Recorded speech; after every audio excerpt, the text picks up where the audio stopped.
How bad is this fraud? This is the worst fraud in human history. How have Somalians gotten into the system to fraud the American taxpayer? They have hundreds and hundreds and hundreds of fraudulent companies set up, and they're sucking billions of dollars out of the state of Minnesota. And how have you seen the weaponization of the word racist and Islamophobe take power here? Here in Minnesota, potentially the largest fraud to ever happen in America is happening right now, as billions of dollars has been laundered and funneled and given to Somali-ran businesses here inside of Minnesota, all across the state. I'm here in Minneapolis right now, and I'm meeting with a man who's been doing his own research for years, as he's been speculating this fraud, as he's seen it blatantly inside of his neighborhoods and the areas that he calls home. This is an interview with a man who has done everything possible to expose the fraud. And now let's get into the interview. What's the need for $2.25 million for a daycare? $1 million. Don't worry about it. How come they said this building was closed?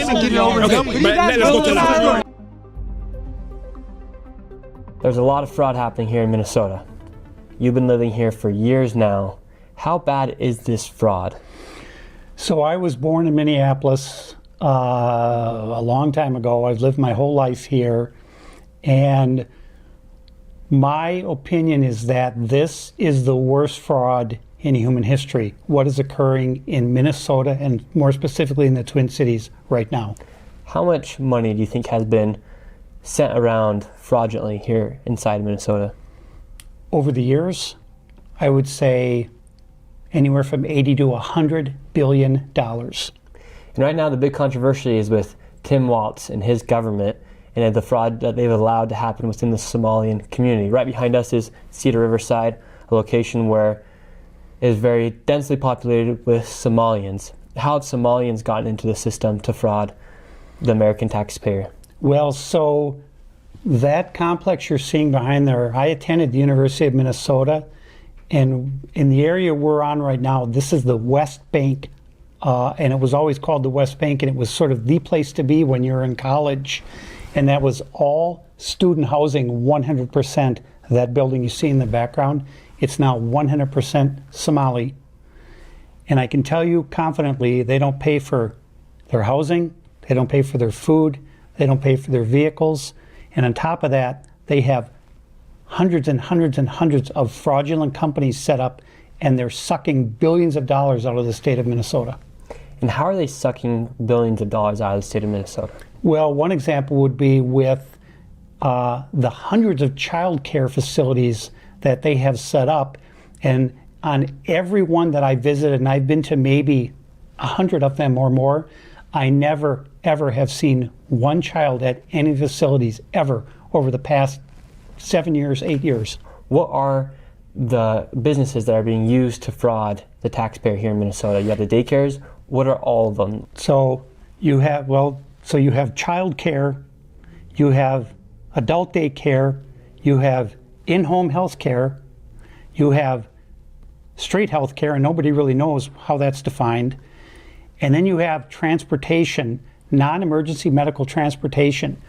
And if you do a search, you'll see that the state of Minnesota says they have 1,020 non-emergency medical transportation companies. And my research is showing that 95% of those are Somali owned.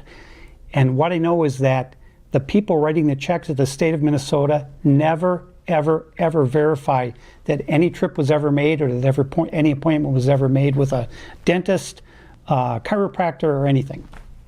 And so these people are able to start up these businesses and then immediately get funds from the government?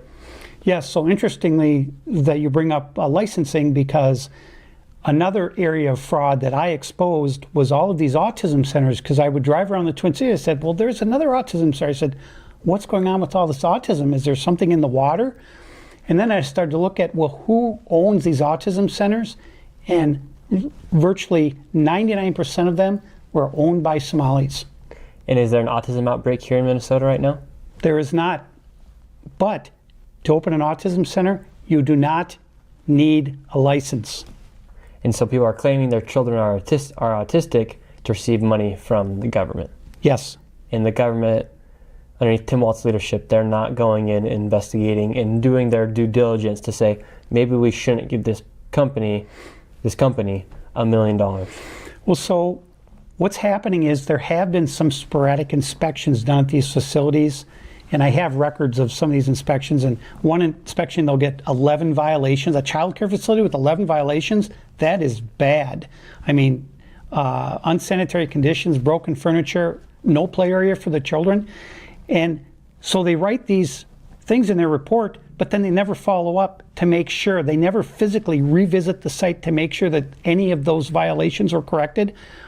What they accept is documentation from the center that they've made the corrections. So at the end of the day, they're able to violate certain guidelines, yet they still receive money somehow. How is there not somebody inside the state who's saying, okay, we're seeing this fraud happen, let's maybe not just continue to give money to these people? So you've probably heard the term Minnesota nice before, which back in the old times, in the old days, it meant something. Now it's actually a curse upon us because the people here, the majority of the people, they're afraid of their own shadows. I'm an outcast because I'm exposing this fraud. I'm telling the truth. My family has basically disowned me because of all of this fraud that I've uncovered, and I've been called a racist, an Islamophobe, a white supremacist, Nazi, all these things. And I said, look, everything that I talk about is verified. I have it in writing. I've gone to politicians. I've gone to Washington, D.C. over the years. I said, look, this fraud is out of control. This is approaching $100 billion. And now you see the U.S. attorney, they started with the Feeding Our Future, $250 million. I said, no, that's amateur hour. Then they said it's $1 billion. Now, just today, the U.S. attorney held a press conference and said the fraud is possibly as much as $18 billion. But we don't really know what period of time, and I'm telling you, it's way more than that. You have transportation, autism, childcare, daycare, healthcare, and nobody knows what's healthcare because they're not healthcare providers. So what is the healthcare? They have in-home healthcare. And so what's the need, for example, for 1,200 transportation companies inside of Minnesota? What's the need for that many transportation Well, there companies? isn't. There isn't. You're talking about getting a right. You already have services that are provided. You have Metro Mobility that offers free rides to seniors and low-income people. And so to have that many non-emergency medical transportation companies, it's not possible that they can transport that many people. I have been to many of these transportation companies, and I've been time-stamping my photographs for a whole year at one facility in Minneapolis, and those vans in that parking lot have not moved 1 inch in an entire year. They're all still sitting there. And so when you think about it, you have, with the transportation companies, you have the adult care centers. So are they working hand in hand together to then say, we're getting the services from them, the adult daycare centers, to then transport them to their appointments? So my feeling is this transportation deal is kind of the belly of the beast because you also have these charter schools, and there's a school in North Minneapolis called Bonadier Academy. It's a K through 12 school. So that's K through 12. So that's 13 years, 13 classes, right? And they say they have 150 students. I found data that they have 136. So that's 10 people per class. How is that possible? And they're getting somewhere around $20 to $30 million a year for what? So 130 students, and they're receiving around $20 million. Or more, yes. A lot of these schools are. Yes. The fraud here is like exuberant amount of numbers. How about as to how much they're actually enabling to happen here? We went to a fraud committee, and you saw the people. I even confronted one of the ladies myself, and she started to blame the fraud and deflecting it upon how there's fraud everywhere. And she didn't take any accountability. She didn't take responsibility. In fact, she blamed Trump for the fraud that's been happening here inside of Minnesota.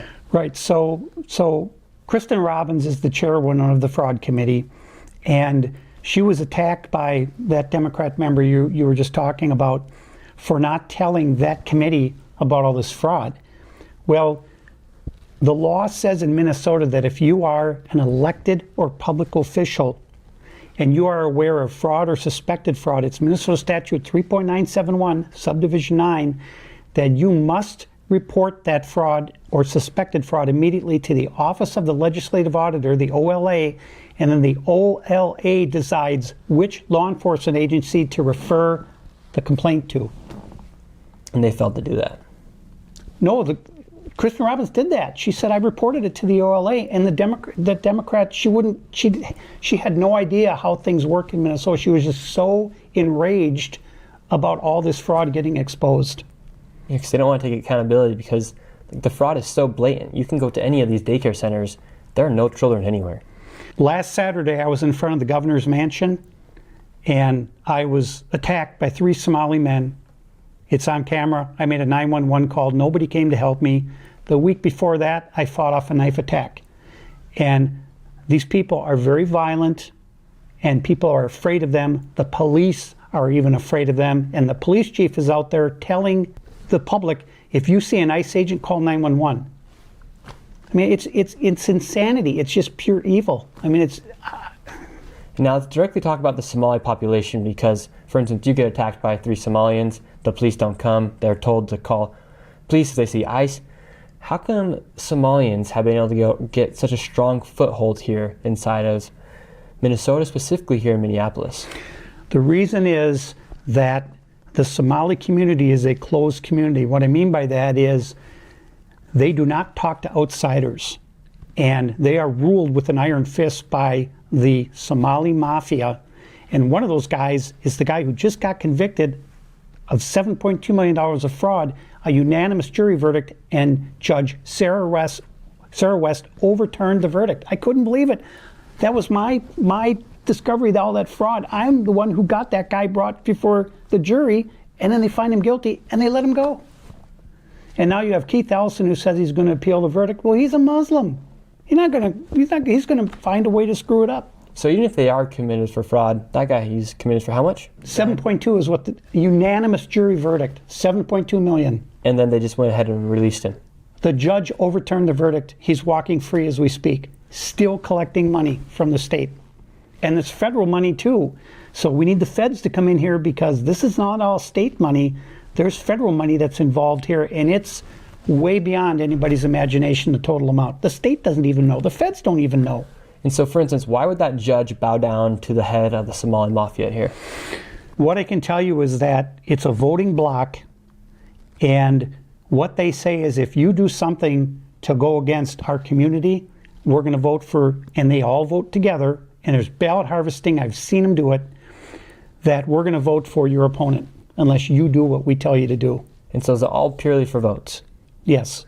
And so this building right here, Cedar Riverside, major, massive apartment complex. How many Somalians do you think live in there, for instance? Well, this is just one complex. You've got 20 more just like this around the Twin Cities, and they're all Somali. You're talking probably 100,000 or more people, and they're all living rent-free.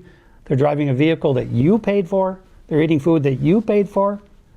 Everything they do is something that you paid for. And for instance, that entire block will then go and vote for one specific candidate. They'll have one person go there and collect all the ballots, and nobody tracks. They could say they have 9 people living in an apartment. They're going to send them 9 ballots. And then they have someone who comes along, collects all the ballots, and they fill them out, and then they deliver them all to the ballot box or wherever they deliver them all at once. There's no verification. Nobody's doing anything to know if these people are even citizens that are voting. And how well have they integrated into society here? Not at all. It's either you do things their way or you're a racist or an Islamophobe and you will be attacked. My life's been threatened many times. I've had people tell me, just stop doing what you're doing. They're gonna take you out. And I can't do it because everybody says somebody ought to do something about that. I'm that somebody. I'm the guy who's doing something about it. And what led you to want to do this, where you're so passionate about it, where you've done your own investigation? If you were working for the government, you'd be called a whistleblower. Thankfully, you're a whistleblower in your own way as far as you're coming out with the information, with the numbers. When we went to all the daycare centers, you had the numbers specifically as to how much money these people have been receiving at these daycares, and there wasn't a single daycare inside of the Minneapolis-St. Paul area that wasn't receiving at least $1 million. Yeah, so we hit 3 of the top, and so when you're talking about money going to the daycare, we were looking just specifically at CCAP money, which is child care assistance payments. And the one daycare we went to on Chicago Avenue that said they had 102 children, they got $3.6 million in fiscal year 2025. And in 2024, they got $2.8 million. And how many kids did we see there? 0. In fact, we didn't see a single child at any of the child care facilities, and that's the way they all are every single day. And I want to keep going in about how Somalia has gained such a stronghold of this area of Minnesota. They're building mosque block to block in St. Cloud. That's just about an hour away from Minneapolis. And here in Minneapolis and St. Paul in the Twin Cities, you have entire apartment complexes where there are not a single white Caucasian living inside. Right. And then you also have, I've heard in Rochester, it's pretty bad as well. But how did they come in and then expand to the point where they kicked out everybody from a college area to where the point where they have now the apartment complex? How have they expanded so much here inside of Twin Cities areas? It's because they all stick together. They all sing the racist Islamophobe mantra over and over and over. They'll lie, they'll say you assaulted them, they'll do all these things until eventually they force people out. Right up the road from us is Palmer's Bar. It opened in 1906. I used to go there because you could drink when you were underage, and I went to the U of M, so hey, you could have a beer. And that place was legendary, and what happened was the residents who live in that building right behind us filed so many false reports against patrons of that bar and the bar itself that the city went to the owners of Palmer's Bar and said, look, you either shut down voluntarily or we're going to drag you through and we're going to make you spend a lot of money and we're still going to shut you down. So that bar has been shut down, and now they're going to turn it into what? Another mosque. So they push out what used to be Minnesota staples, such as Palmer's Bar, and now that bar is turning into a mosque. There's a mansion over on 24th and Park Avenue, a historic building. They bought that. They're turning that into a mosque. They're building another brand new mosque not far away. And it's like you're in a dream and there's something really bad happening to you and you're screaming and all these people are walking by and nobody hears you. That's what I live every day. That's my life every day. But I'm committed to doing what I can to end this. I just want it to stop. And how have you seen the weaponization of the word racist and Islamophobe take power here? It's incredibly powerful, and all I can describe it as evil. It is an evil that has taken hold here, and it's permeated all of our society. And the people in Minnesota, they just want to stick their head in the sand and pretend it doesn't. Somebody will do something about it. They don't have to do anything, or it's not going to affect them. And they don't. In their mind, they want to redecorate the upstairs bedroom when there's a massive crack in the foundation that's allowing all this water and dirt and everything to get in there. And they're worried about the upstairs bedroom. It's insanity. And a real quick break from the interview to tell you guys about the sponsor of this video, Opus Clip. What used to just be an AI editor has now become the most powerful AI growth tool for creators and businesses. Over 10 million creators and businesses have started to use Opus Clip, and it's helped them gain over 60 billion views. It's super simple to use. All you do is you upload a YouTube video or upload a video into Opus Clip, and it'll come out tons of viral videos for you to then choose from. I even had my friend start using Opus, and he had just around 100 followers, and within a few videos, he was able to get a video to 30,000 views. And Opus Clip just came out their new AI editor 3.0 that comes with smarter auto framing, better virality scoring, and new captions. I personally love Opus because it helps me reformat my content for all platforms, whether it be Facebook, TikTok, Snapchat, YouTube, you name it, you can go and use Opus Clip. And for you guys watching this video, Opus is going to hook you guys up with a sweet deal. You'll get 1 week free and 3 months at 50% off. All I have to do is go to the link in the description of this video or the pinned comment down below and use code Nick Shirley. And now let's get back into the interview. And did you ever think this would happen to your town? Never. And when did it start to happen? I first started to notice the tenets of this going back more than 20 years ago. And I started to say, what's going on here? And then I found out how a lot of these Somalis were getting to Minnesota. And let me tell you, they weren't going through customs like you have to. They weren't So I'll leave it at that. And then where did the bus bring them? Right there, to Cedar Riverside. That was the hub of Somali, their foothold in Minneapolis. And then Omar Jamal stood in a corner in downtown Minneapolis, got to be 15, 20 years ago, and he said, we're planting our flag right here. This is going to be Somali World Headquarters outside of Somalia, Minneapolis. And don't you know, the state flag of Minnesota was changed from this beautiful historic flag to the flag that is almost exactly the same as the flag of Somalia. Well, Tim Walz said your old flag was racist. Yeah, it was a farmer with a plow horse. That's racist. Why, because it's somebody working? That's racism. Tim Walz, he's an interesting man. He's enabled a lot of this fraud to happen underneath him. Was the fraud happening before Tim Walz as well? Well, likely yes, it was, because he's going for his third term as governor. So Tim Walz is from Nebraska. He was a teacher. He lied about getting a Nebraska Chamber of Commerce award. He lied about his military service. Everybody knows. And he's scared to death now that this fraud has been exposed, and he's scrambling. And he has a press conference on gun control. I go, what are you, gun control? You got $100 billion of fraud, and you're going to talk about people not walking around with machine guns? I mean, what is this, the 1920s?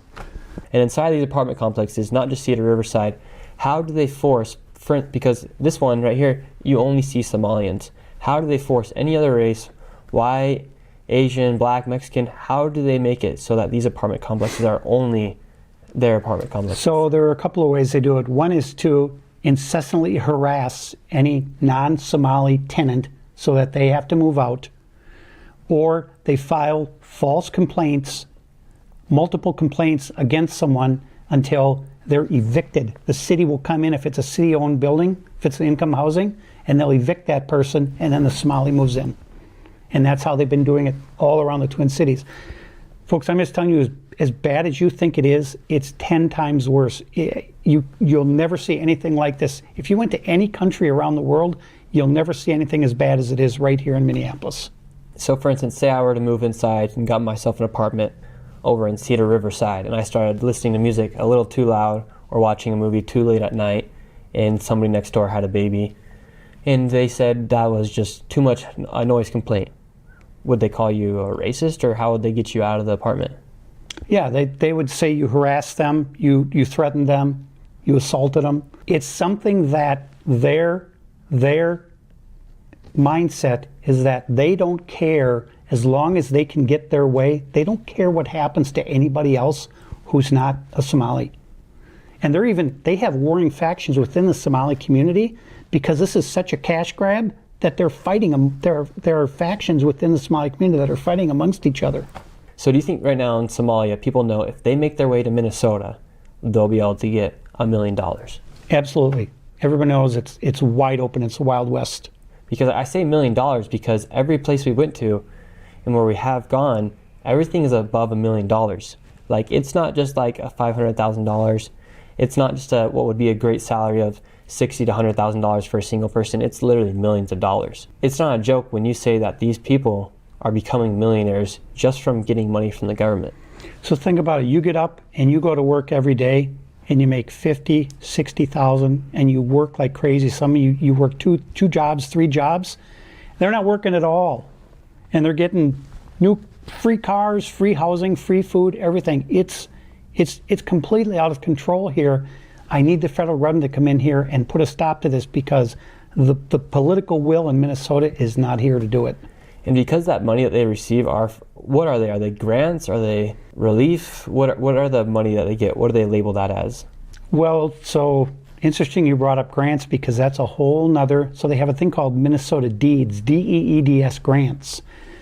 And I looked at the list of grants that were just issued this year, and they're about 75% Somali owned. So those are more money they're just giving them, and they're not even tracking what's being done with the money. They fill out a form saying we're going to use it for this. Nobody follows up.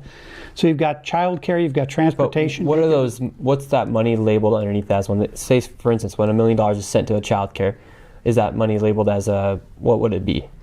Well, it's a number of things. It's CCAP, which is childcare assistance payments. It's SNAP benefits. It's learning. So they separate it as learning. So we're a learning So we're not just a child care, we're teaching them something. So there are all these separate payments that are going in. So there's no one label because it's coming in for all these different things, but it's all coming from the Department of Human Services. And so with that money, say they get the $1 million into the daycare, will they have to pay taxes on that $1 million? Or is that tax-free money? Well, so what's funny is that KSTP just came out and published a story that said Somalis are the economic engine that's driving Minnesota, that they paid $76 million or something in taxes. I just laughed. I said, what? They're an economic benefit to Minnesota? But that's what I'm fighting every day, is a media that is completely on the Somali side, and I don't understand why people have this mindset. It's evil. We're trying to fix our state, and you look at the long game on this. You say, well, what is the end result of this? The end result of this is that this becomes Somalia. I mean, they already planted their flag here. Essentially, it's They changed. literally have planted their flag at the Capitol. It's a flag of Somalia, literally. But do they pay taxes on that money they receive from the government when they get sent to their daycare, when they get sent to their adult daycare, when they get sent to their transportation companies? They're paying a different rate, if they're paying any at all, and a lot of it is being redirected. So there's stories that they're funding al-Shabaab, and so this money typically doesn't go directly back to Somalia. The money they send back, they'll send it through Saudi Arabia, they'll send it through Kenya, because then it's not a direct link from the Somalis here back to Somalia. So they're routing it through a third party. So that's a whole different thing about them funding al-Shabaab and terrorist organizations.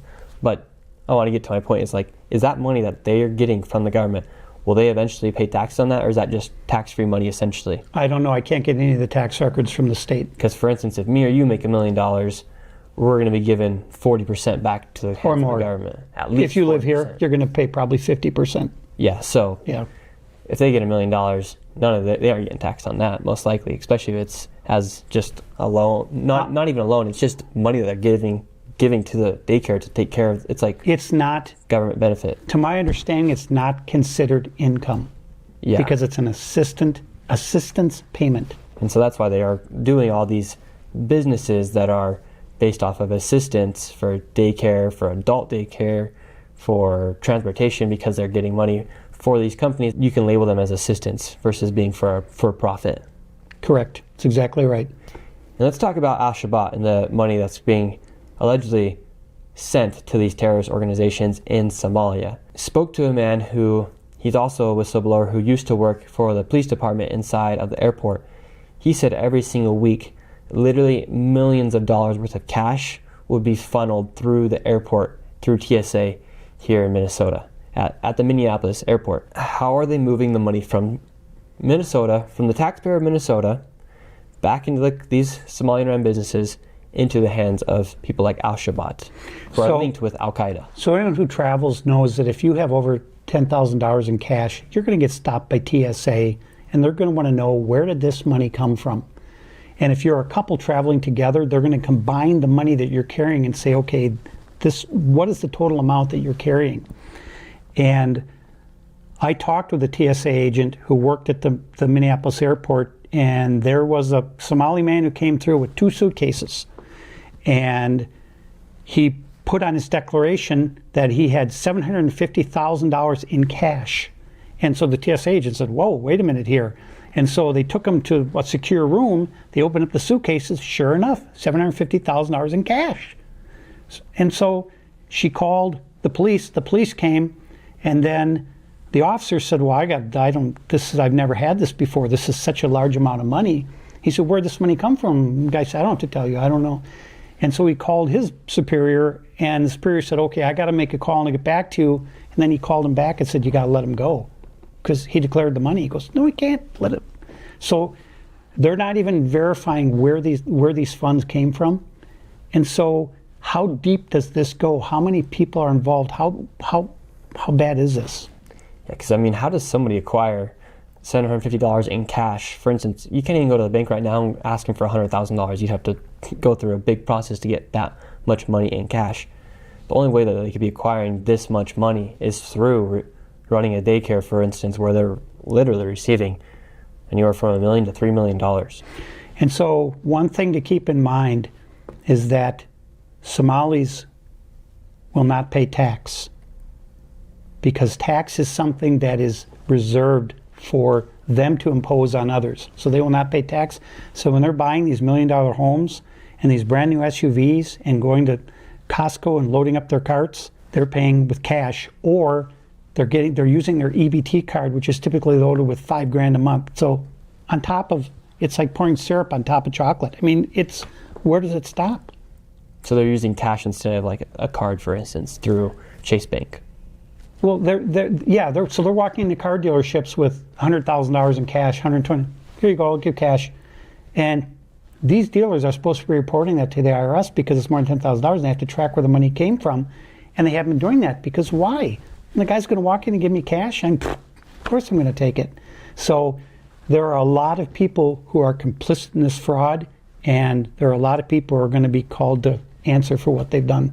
Now let's talk about people like Ilhan Omar and her influence here on the Somalian community. What influence does she have on what happens here? Well, she's a key reason that we have so many Somalis here. She was a big proponent of drawing them in because once she realized how loose the regulations were here on all of this money, this welfare money, this assistance payments, she started bringing the Somalis in, and they came in from all around the country. So not only were they coming from Somalia, they were coming from Texas and Florida and New York and everywhere else, because the word went out, you got to come to Minnesota because it's open season here. And so that's why, and they're still coming here, and they're still gonna get money. And so Ilhan Omar is, I mean, she's the godmother of the Somalis. And so whatever she says goes. Yes. And you keep referring that Somalians don't move alone. If one of them moves, 10 of them move. Yes. So that's how they're able to multiply and almost compound here as far as their populations. And so the idea is that they want to repopulate as quickly as possible. So that's why all these Muslim women you see, they're always pregnant all the time. Because when you have all these children, now you can start to overtake a city, a society, and now you run for school board, you run for office. We had a Somali guy, I couldn't believe he didn't get elected mayor of Minneapolis, but Jacob Fry, who was elected mayor, he's even worse. He bows down to the Somalis, he tries to speak their language. It's embarrassing. And so these Somalis, they're Muslims, and Muslims are able to have 4 wives. And yes. They're able to have, I don't know, I doubt there's a cap to how many kids you can have, but by having 4 wives, you're able to have more kids than a person with just 1 wife. Yes. And so obviously they're going to multiply and compound inside of Minnesota. So who knows what Minnesota will look like in 50 years from now? If this doesn't stop, Minnesota's done. It will be Somalia. Like, we know the fraud attracted them, but initially what attracted them to come here? Because a lot of them came underneath Obama with what was happening in Somalia. A lot of refugees were taken into the United States. What attracted them to come straight to Minnesota? It's freezing up here. I think part of the reason was that the churches, especially the Lutheran Church, got involved with bringing over a lot of refugees, and it started back with the Hmong population, which was very large in St. Paul, and I was happy to have them here. They worked, they opened businesses, they were good community members, they're good citizens, and so I think they leaned on the churches to say, hey, we need to bring these people over because they're refugees, they're fleeing conflict. What conflict? I mean, they're always at conflict. They're tribal people, they're always at war. Bringing them over here doesn't cure that. All it does is bring those problems over here. When they were initially brought over, did you think, as they were initially brought over as refugees, was there a plan for them to eventually go back to Somalia? No, I think the plan was that once they got here and they had their hand out and the state started putting money in, they said, I'm not going anywhere. And you're right, they hate the cold weather because it gets really cold here. But when you're getting $1 million a year, you can live through the winter. And Trump, in a press conference, he was talking about how all they do is complain. He said the word bitch, all they do is bitch, and they complain. If they're coming from paradise, then they could complain, but they're coming from garbage, is what Trump said, and they're then complaining. How come you think some people that fled a place that was so horrible now come here to the United States and they continue to complain and play victim to the point where they call, if you don't support what they're doing, they call you an Islamophobe or they call you racist, to the point where eventually everyone's kicked out of an apartment complex and it's full of just one race. Doesn't that make them racist? I can tell you why they do it. Because, so what is the penalty for a Muslim who leaves the Islamic faith? Death. That's the penalty. And so the idea of Islam is that the world is theirs, that we're invaders, that we don't have a right to anything, that Allah has created the world for them, and they're going to take it back. So there's a word in Islam called taqiyya, and it's a word that allows Muslims to lie, steal, cheat, do whatever they have to in order to further their goal of a world caliphate. And one of those examples I've seen personally is you go up to one of them and you ask them if they speak English, and they'll say no. They'll even say they speak French instead. That's another area of fraud. Thank you for bringing that up. So they use that as a way to not speak with you, to pretty much not integrate, and then they complain that people can't communicate with them. Right. Well, like yesterday at Walmart, I couldn't even speak with the lady who was checking us out because she wasn't speaking English, and I had to put in my phone what I needed so that way she could read and then take me to where I needed to go. So this dovetails into yet another area of fraud, and that is the interpreter services. So when a Somali goes to the doctor, magically they forgot how to speak English, so they need an interpreter there. So the county brings in an interpreter at $100 an hour, minimum 8 hours, to interpret what the doctor is telling the patient. So that's another layer of fraud that nobody's even talked about or revealed. And it's millions and millions, hundreds of millions of dollars all on its own. Interpreter services. Yeah, because what percentage do you think of these people, especially if they were born here in the United States, they speak English, right? Like of course they do. They should not be saying, no English. Some of them and then remember, the interpreter has to get to the doctor's office or the hospital. How are they getting there? The transportation company, and then they got to get back home. And that patient had to get to the doctor's office. How? Transportation. Kids got to get to school. How? Transportation. That's why I said the transportation is the hub of, really, I think, all of this. So basically what we're talking about between all these fraudulent businesses, the daycare, the autism centers, the adult daycare, the home services, and then the transportation, and then on top of that you have it looped in with them going eventually to the doctors for translators to be paid by the state. That's exactly what's happening, yes. The county or the state is paying for an interpreter or translator every time they go. And when they go to have a baby, they don't speak English, so the translator will sit there, and if they're there for more than 8 hours, then it loops back into another 8 hours, so it's 16 hours as a minimum. So they've chosen, quite frankly, the most perfect industries to then work together in a web. So, look, I have to give them credit for being clever enough to stay together and do all this. My big issue is with the people at the state of Minnesota who keep writing these checks over and over and over. So there's not one check that got written by accident. We're talking about hundreds of thousands of checks, millions of checks, and maybe $100 billion in fraud that they sent out, and they never bothered to find out how the money was being spent. And do these people, for instance, if they're having a baby, are they paying to have that baby? What happens if they can't pay the doctor? They don't pay for anything. The healthcare is all covered. Housing's covered, healthcare is covered, everything. Food, everything. And because, like you're saying, everything's in cash, are they then able to apply for SNAP benefits and yes. for welfare and stuff like that? Yes. Because if you don't have cash, they're showing zero income. They're showing zero income. Yeah. So like, for instance, the ladies working at a daycare, they're not getting paid on paper, and they're just filing for welfare? Right, so what happens is you have payments from the federal government, you have payments from the state, you have payments from the county they're in, and you have payments from the city they live in. So all those things, that's why I said this is $100 billion. It could be $200 billion. It's such a big number, you can't wrap your mind around it. It's like, how did this happen? You can't really blame the Somalians, because if you were in the same position, you'd probably do the exact same thing.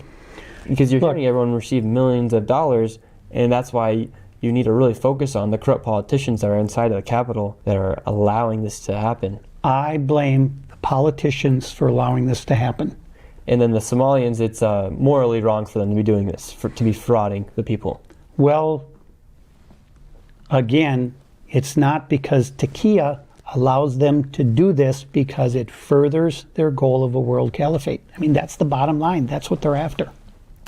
So by enabling them to, they're able to justify this morally, because if they receive all this money, they have all this stuff, they have a good base, they can then continue to grow Islam.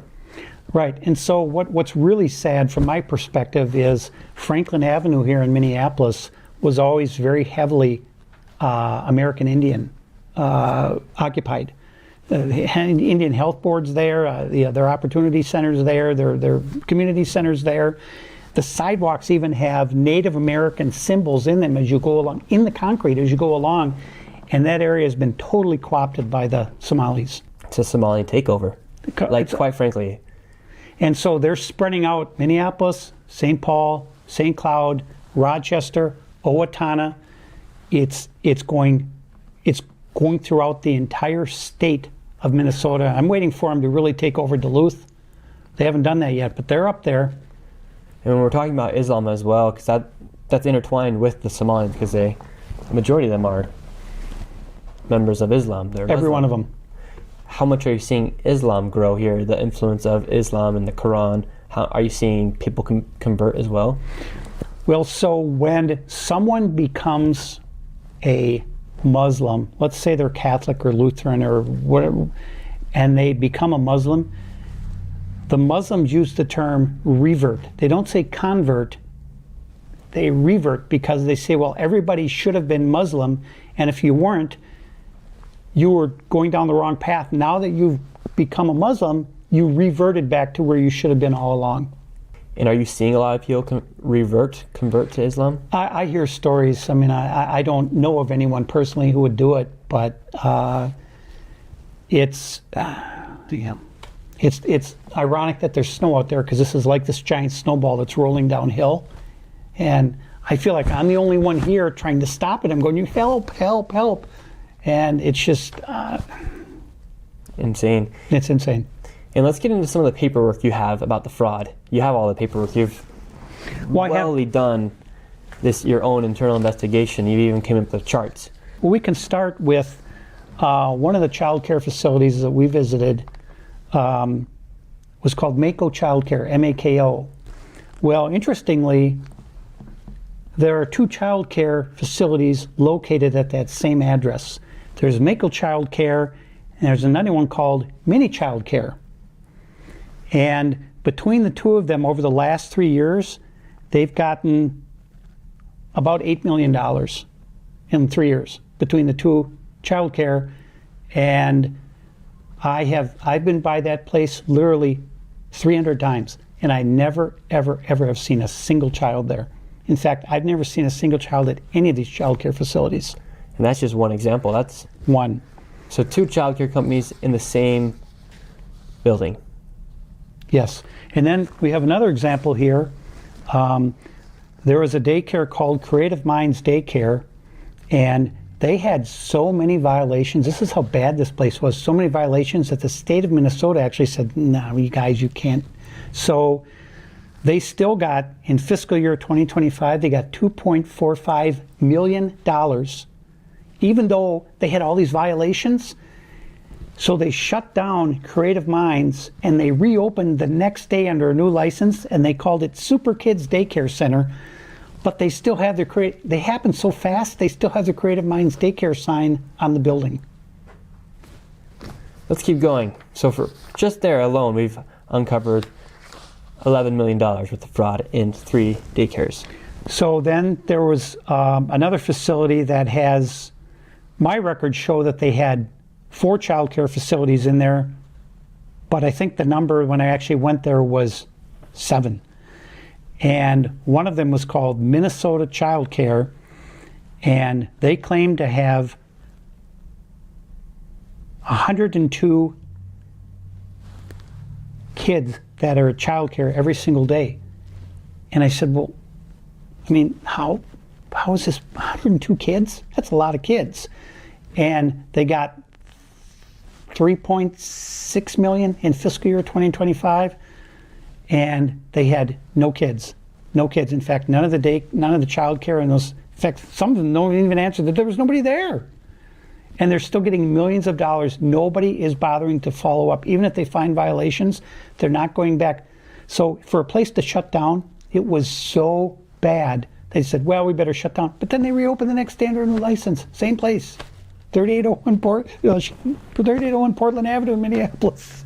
And let's go through some of these numbers you have. Let's go through some more of them, because I think the numbers are horrific, quite honestly, because people like me and you, we work extremely hard, whether it be through YouTube or whatever business you're in. We work really hard for our dollar, and so do everyone watching this video, whether you're working at McDonald's or if you're working at Charles Schwab.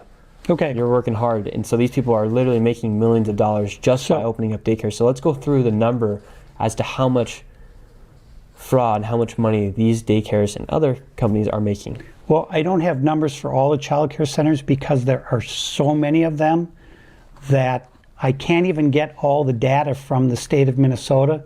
It's not even on there. So I'll go, some of these places aren't even registered with the state of Minnesota, but I know they're getting money because they're brand new BMWs in the parking lot.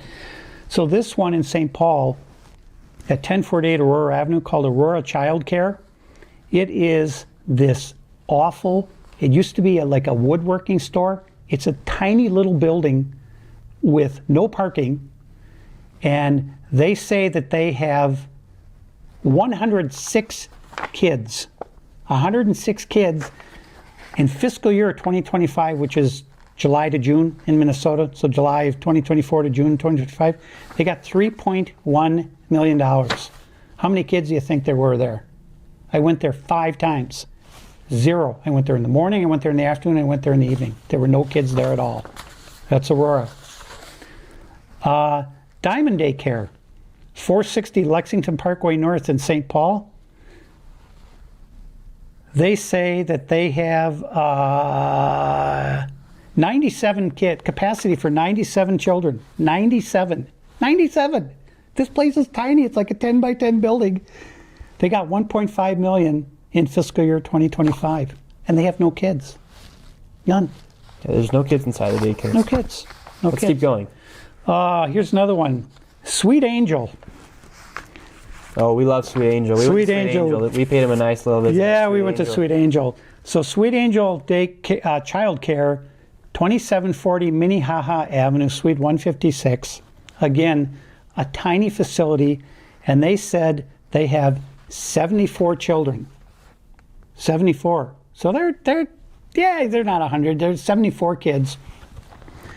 And they got 1.26 million in fiscal year 2025. They got to step up their game. They should be getting like 2.5 million, right? How many kids did we see there? 0. And what's weird about these child care facilities is all the windows are covered, and a lot of the time nobody answers the doors. And even if they do, they yell at you, they scream at you. They're very violent people. Then we went to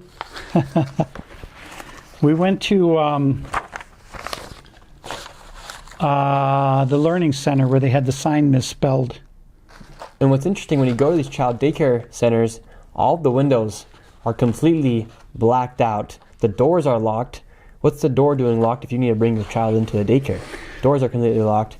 The windows are completely blocked out. And these are not even like nice aesthetically looking buildings. These look like they're industrial buildings for warehouses.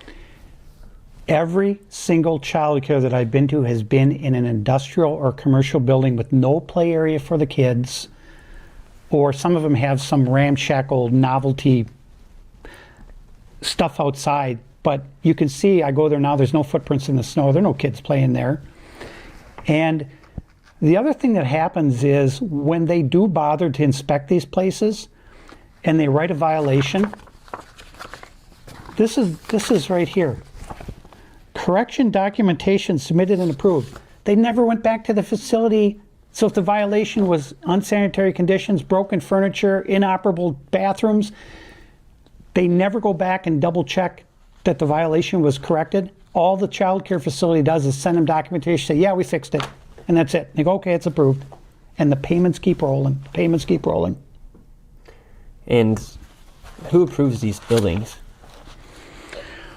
Well, so... Because, for instance, where I'm from, we don't have daycare centers every block. Here in Minnesota, you do. Almost literally every block, you have a daycare, a child care center, and in a lot of them, you'll have a child care center listed at that address, and a health care center, and an autism center, all the same address.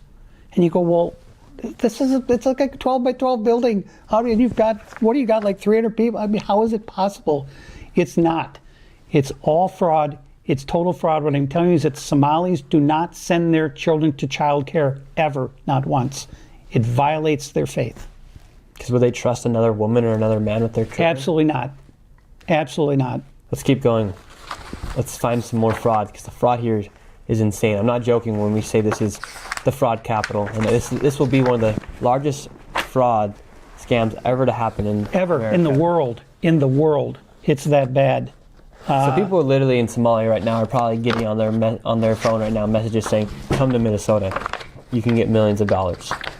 So there's another agency at play here that is helping this fraud stay on steroids, and it's the Minnesota Department of Children, Youth, and Families. And this fine woman is the leader, Tiki Brown. So this is a source of more money. It's also this nonsense award that they give these child care called Parent Aware. It's a banner with a star on it. Oh, it's a Parent Aware award. And I said, I've never heard of that before. So I started to look it up. Yeah, it's a program she put together, and it's only given to Somali child care facilities. It doesn't mean a thing. There's no reason for it to be there. It's more nonsense from the state of Minnesota. And do you have any more numbers right here? It's kind of fun to see how much fraud's actually happening, because it's actually unbelievable. I've got numbers for probably, I don't know if it's 50 of the child care. There's so many of them that I can't even get all the data. So what I did, if I can deflect over to the transportation, because I go back to this transportation being the hub of all this fraud, because it's all connected through the transportation. So I'm trying to collect the data on over 900 of these non-emergency medical transportation companies, and the data is so overwhelming and so hard to get, I had to hire a computer specialist to write a program to extract the data, and he's up to 298 companies right now. He said it's so convoluted the way this is put together. When this dust settles on this transportation, this is going to be in the billions of dollars, billions, and nobody verifies any of these trips were ever made. Because if you're driving around Minnesota, we drove around the highways, we spotted about 4 of the transportation vehicles going, because they have a number on the back of all their cars that's not the license plate number. There was not a single person transporting anybody. No. I've never, and I've seen thousands of these vans ride around the Twin Cities because there are hundreds and hundreds of these companies. I've never, ever seen a single passenger in any of these vehicles, and they're all minivans, or the majority of them are minivans. And when we're talking about fraud, fraud is fraud. A crime is a crime. It doesn't have to do with the race. It doesn't have to do with the religion. It's just the fact that fraud is fraud, and a crime is a crime. And it just so happens to be that the Somalians are working hand in hand with the government here, committing the fraud and allowing this crime to happen on the taxpayer citizen here who's paying a fistload of money to the government. Exactly. So not only are Somalians guilty of fraud, but the people who are writing the checks are just as guilty. In fact, they're more guilty because they wrote the checks. Exactly. And so this doesn't have to do anything with someone being a racist or Islamophobe. It's just the fact that fraud's fraud, and you don't like paying your state taxes here knowing that it's just going potentially back into the hands of a terrorist organization like Al-Shabaab in Somalia. Well, if this continues, the Somalis are going to own every single building in Minneapolis. And there will be literally 500 mosques here. And now let's talk about Tim Walz. Do you think Tim Walz will be going to prison for this? And he's running for a 3rd term right now. So my personal belief is that Tim Walz violated Minnesota Statute 3.971 because he did not, to this day, he has not reported the fraud to the Office of the Legislative Auditor, And that law says you have to report it. So even if it was in the news for months and months, he still had to personally report it to the OLA, and he's never done it. And why would Tim Walz know about the fraud but not report it? So, because again, the Somali community all votes in a block, and he needs their votes, because if you got they don't know how many Somalis are here. They say 80,000. I said it's way over 100,000. So they're all voting together, and that's a big number. And he's terrified of this racist Islamophobe label, and I don't understand it. So do you think it's all due to political correctness that this has happened? Yes. And we've seen what's happened in Europe as they've let in a lot of the countries from Northern Africa, the Middle East. Numbers of rape have gone up exponentially. The safety of their towns have gone up. The Christmas villages are gone down. New Year's celebrations have gone down in places like Paris. And I've been to some of these rallies myself in the United Kingdom, for instance, and I asked Tommy Robinson, the man leading this, in a separate occasion, how come this was able to happen? He said, well, because of political correctness and the fear of being called racist, it's so bad that we allowed our daughters to get raped. And here, maybe people aren't getting raped, but their bank accounts are, and their tax dollars are getting sent overseas to fund terrorist organizations. And this is just another component of what happens when people are too afraid to speak out due to the fear of being called a racist. So what's been happening in Minneapolis, and again, there's an area by the university right over there, University of Minnesota, called Dinkytown. And again, it was a hip spot when I was in college. You went to pizza there. I mean, you kind of hung out there. And there is nobody who will go there at night because of the violence and the attacks, the robberies that have happened there. And these are Somali gangs who are doing this. And you know that's the case because they have cameras everywhere. And they say, oh, well, we know they had hoodies on. We don't have good footage. You know exactly who they are. They're smashing windows on cars over here. And I think it's a culmination of not having to work and not having to pay for anything. Well, what are you going to do all day?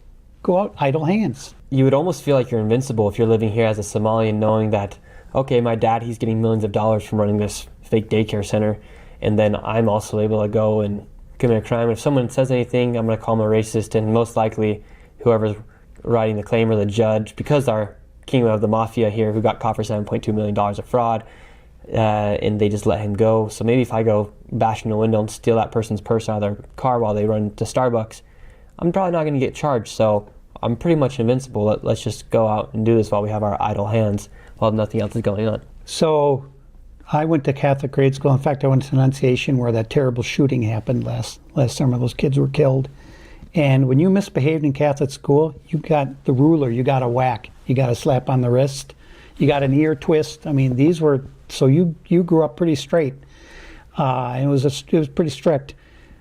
And here there are no shackles because they have no fear of the consequences.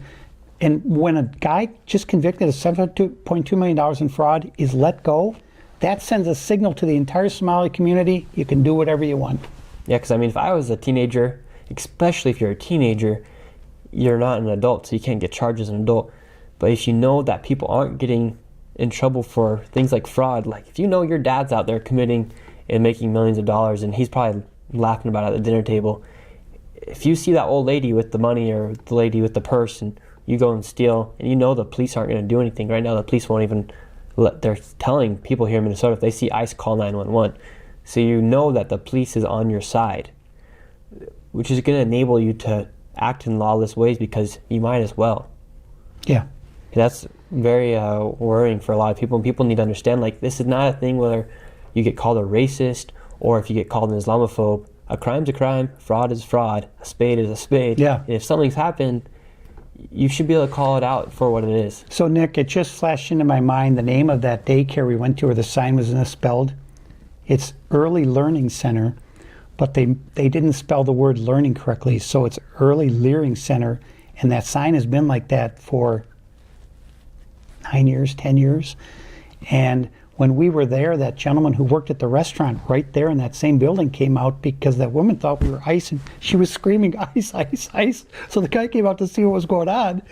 And we said, oh, well, we're just trying to talked to someone at this child care, and he said, what child care? I said, well, right here, early learning center. He goes, oh. I said, well, how long have you worked at the restaurant? 8 years. Well, how many children have you seen here? None, never. We went to the nail salon across the street that directly faces the child care, the early learning center, and said, well, how many kids do you see here? I said, what kids? No kids. We never see kids. How many people do you think are just living life, like similar to that one guy outside of the daycare center who's been living there for 8 years? He didn't even know that was a daycare, and he's never seen a child in there. How many people do you think, how many Minnesotans do you think are just living day to day, going about their life, not knowing that millions of dollars are being funneled through fraudulently every single day? So, fortunately, I kept at this. I started sounding alarm years and years and years ago that this was happening. And finally, I started to get some traction, and now it's out in the news, and now we get the U.S. Attorney involved. That's all my groundwork, all that fraud. I uncovered all that.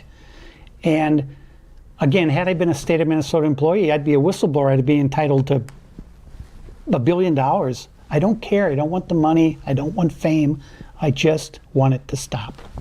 And do you think it will stop, or what will put this to a stop? Well, we're at a fork in the road right now, and we either go this way, which is the destruction of our society, literally the destruction. I'm not being pejorative or using rhetoric. The literal destruction of our society, or we stop this and we say, look, you either assimilate, this is America, you become part of our culture, you can have your own faith, you can do all that, but you become part of our society, or you get out. Do you think they will assimilate, or where do you think this will actually go? They will never assimilate. And again, one of the women Tuesday when we went to the child care, she screamed, we're American citizens, we're American citizens. Well, the reality is there's a difference between being an American citizen and a naturalized U.S. citizen. There's a big difference. Because a lot of these people have been here for 20 years. A lot of them are first generation born Americans. But for those that came underneath Joe Biden in the past 4 years, or those that are naturalized, they very well could get deported, right? Well, so... especially those that came underneath Joe Biden. For instance, how many more people did you see come into Minnesota when Joe Biden opened up the borders? Is that a lot? 10,000, 20,000. I mean, just it's been a mass influx. And they've been here for, at this point now, they've been here probably 4 years. They probably had a baby. Therefore, they have an anchor baby here. And it's going to be a lot harder to deport somebody once they have that anchor babies, yeah. Maybe 4, 5, 6, 8, 10, who knows? Mm-hmm. And so do you think the only option is either they assimilate, which you don't believe is possible, or for them to get deported? Yes. What one do you think will actually happen?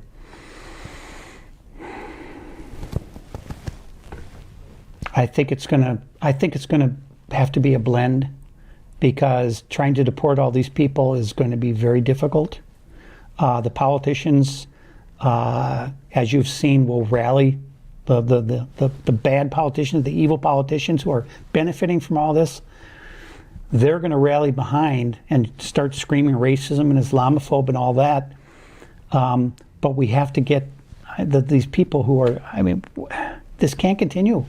I don't want to sound hyperbolic, but do you think they'll get a point to where, say, a federal agent comes into a place like Cedar Riverside and they start going out through deportations, and then the gangs, we know there's rival gangs inside of these complexes where arms are eventually brought up and people start dying and shooting?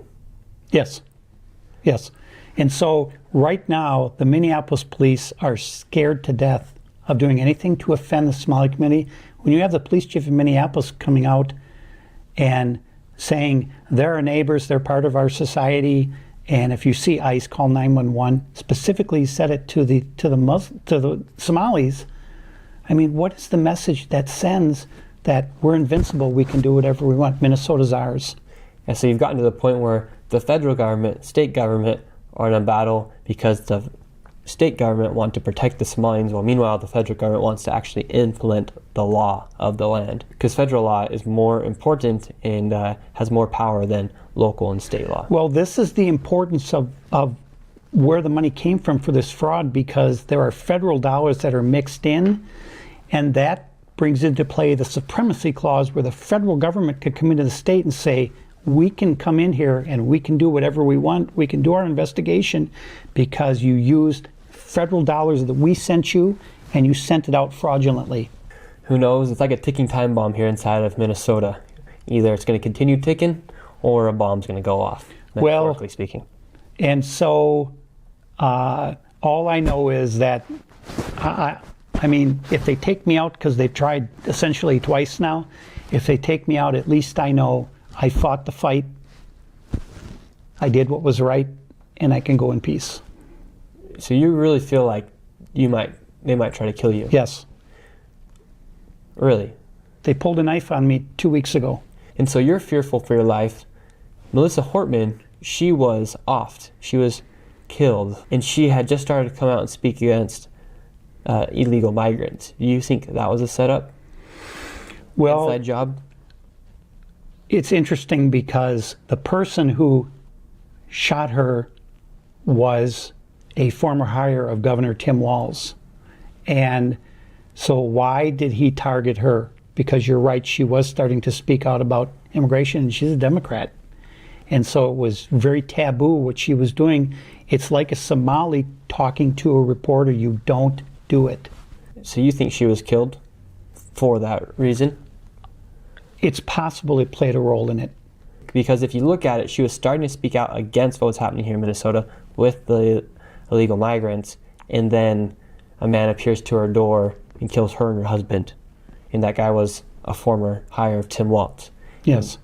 This fraud had not been exposed until it started to get exposed, and then you saw Tim Walz literally say that he knew about it. He should have said something. Essentially, those weren't exactly his words, but he knew about the fraud happening, and this lady was killed by a Tim Walz hire. So the answer to what's going to happen here in Minnesota is going to be determined in the next gubernatorial election, because Tim Walz is running for a third term.